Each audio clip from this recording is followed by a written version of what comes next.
Talking a lot still makes me cough.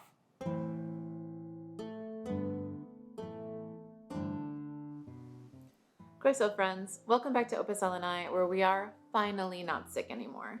It feels like it took forever to get over the relaxing holiday season, but we are finally all well and mostly rested and back on a relatively even keel, and that means it's time to get back to work.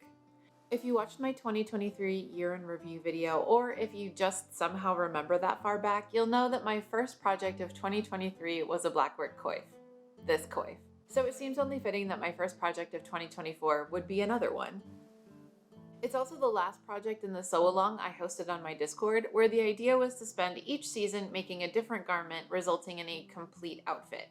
So first we did undergarments, and then torso coverings, then leg coverings, and finally an accessory. I try to have a differentiating feature in similar projects I make in order to keep things interesting and not too repetitive. So I might make one coat hardy with buttons, and another with lacing, and another with short sleeves, and another with a side opening. In order to make this coif different from the last, I'm going to do the embroidery by hand instead of using a pre-embroidered fabric.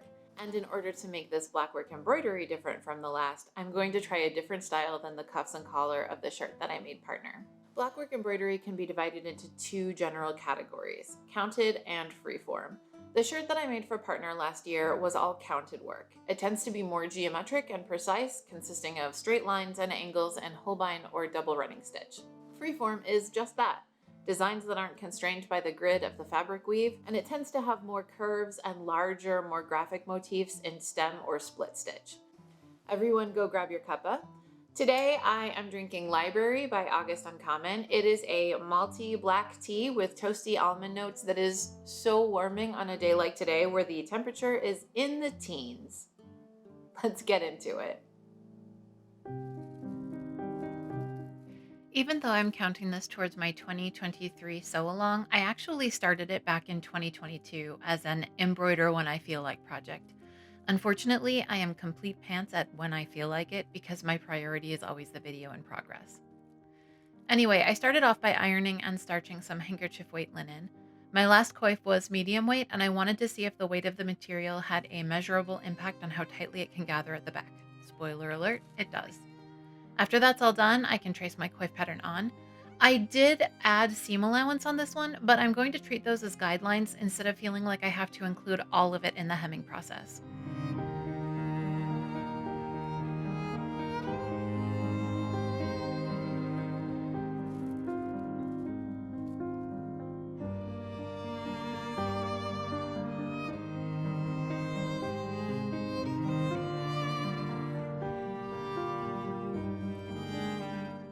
Next, it's time to turn my attention to the embroidery pattern. I took the best picture of the jacket and traced one motif and a little extra for alignment purposes on my iPad. I'm also turning the long arm star into the Landström star with 5 large points and 5 small.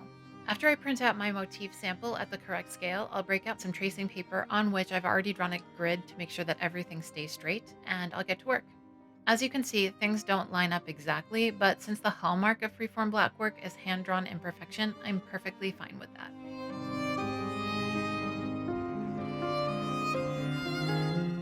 Once I have enough of the embroidery motif traced out to fully cover the coif shape, I can start tracing it onto the fabric. I'm using a friction pen since it will disappear with heat once the coif is fully finished.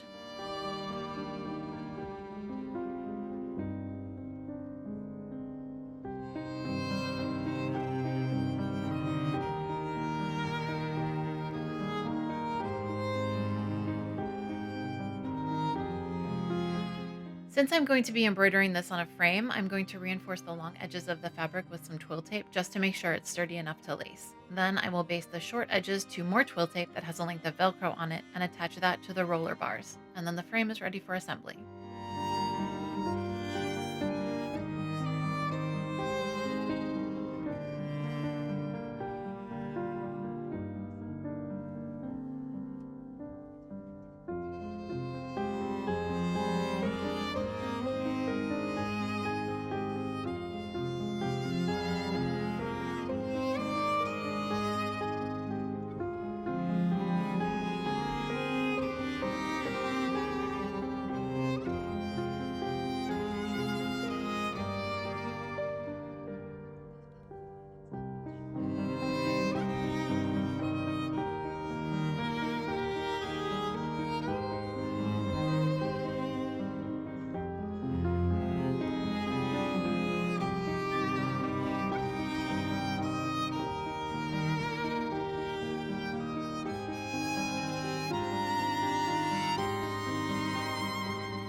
After the fabric has been stretched taut between the roller bars, I will add lateral tension by sewing the twill-taped sides to the frame.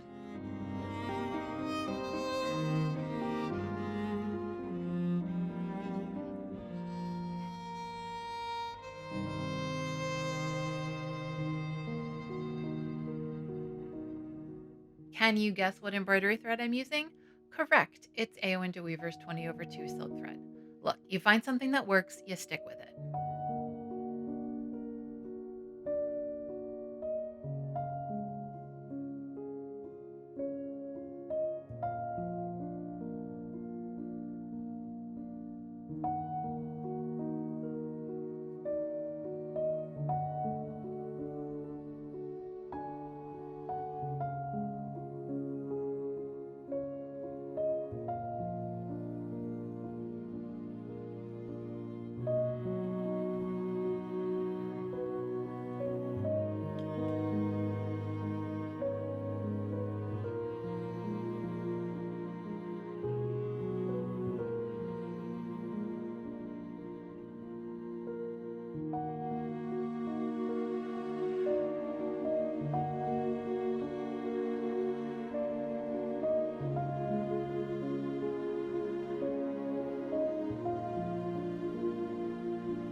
The embroidery is comprised completely of stem stitch, which is a kind of embroidery where each stitch is worked backwards to the general direction of the line, and each stitch overlaps the former one by half, making a neat line of stitching that looks a bit like a twisted rope.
Just about halfway through this project, I got inspired by Kat from Kat Makes, who does the most amazing timbre embroidery, and decided to switch the project over to my slate frame.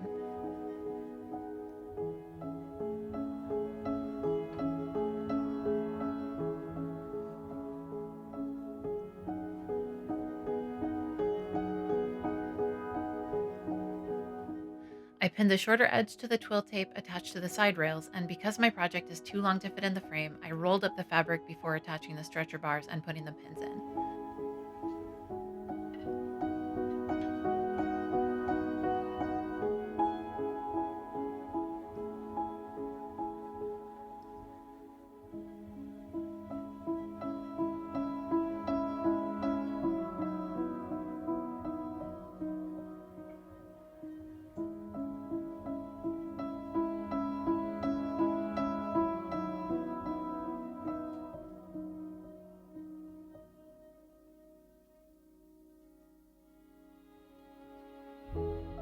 Then I can add tension by pinning twill tape around the bars. For an in-depth tutorial on dressing a slate frame, I highly encourage you to check out Kat's tutorial video.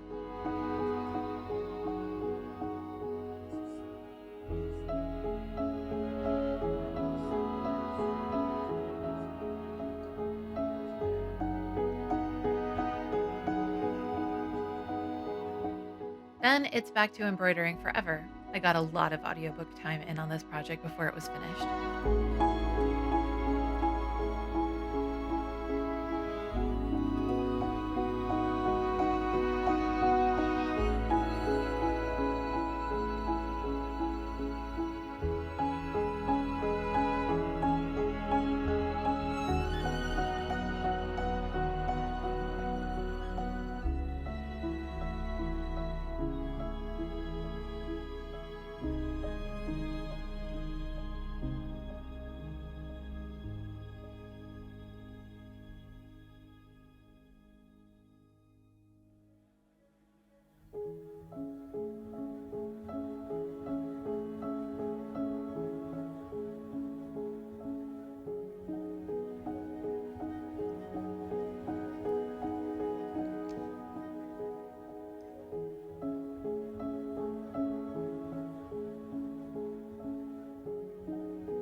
Thank you to all of my current and continuing Ko-fi members. As always, your support and the support of all of my members and croissants makes it easier to do what I do and to provide quality content for everyone. Thank you so much. Stick around after this brief commercial break to see the construction of the coif.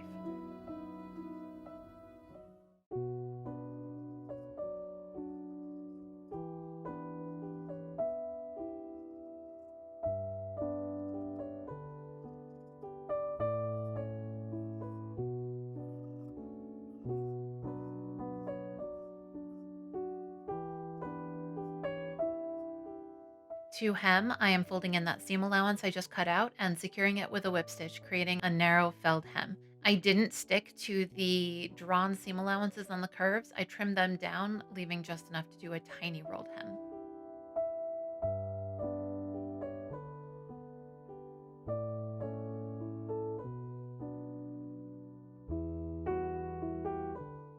The bottom edge of the coif is folded up to create a drawstring casing to gather it at the end.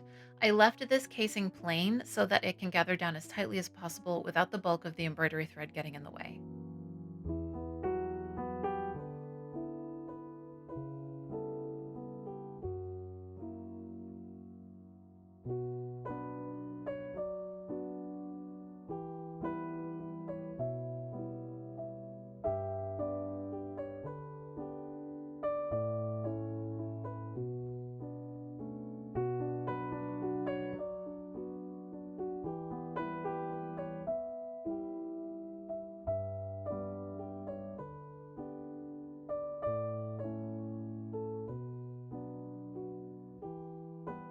I'm using my original coif to figure out how much of the top seam I need to sew together starting from the front point. It's about 6 inches.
Once that's done, I will sew a long running stitch around the rest of the top seam that is still open, and after I gather those stitches tight, I can stabilize the gathers by using a back stitch to secure each one to its neighbors on both the inside and out.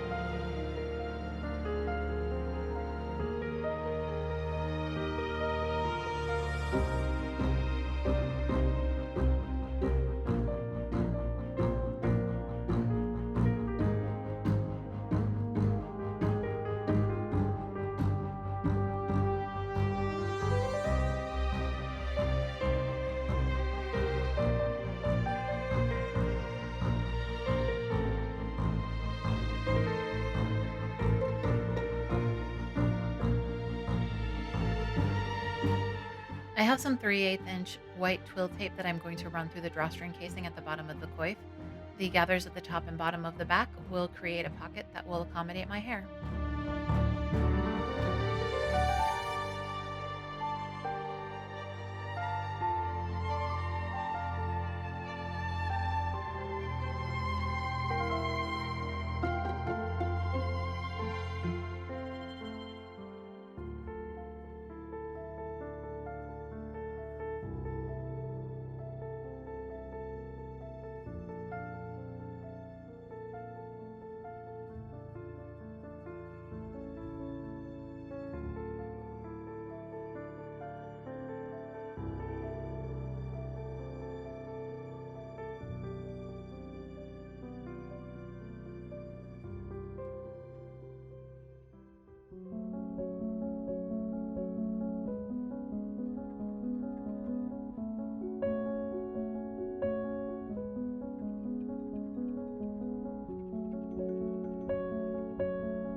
Thanks for joining me today for the very first video of 2024. I had forgotten how much I really enjoy embroidering when it doesn't feel like a never-ending chore with no relief in sight. I'm looking at you, say real surcoat. So I'm glad to have had that reminder. And now I'm planning like 6 more embroidery projects that I'll have to spread out through the year so they don't get too boring. Anyway, if you enjoyed this video, be sure to like and subscribe and click the bell if you like taking your chances with notifications. If you want to find me on social media, I am at Opus Elenae everywhere, but the place you can find me most reliably is my Discord server. If you're interested in sewing, history, or just a wonderfully supportive community, come join us at the link in the description below. Until next time, be kind, do the work, continue supporting marginalized people, and keep creating. Will.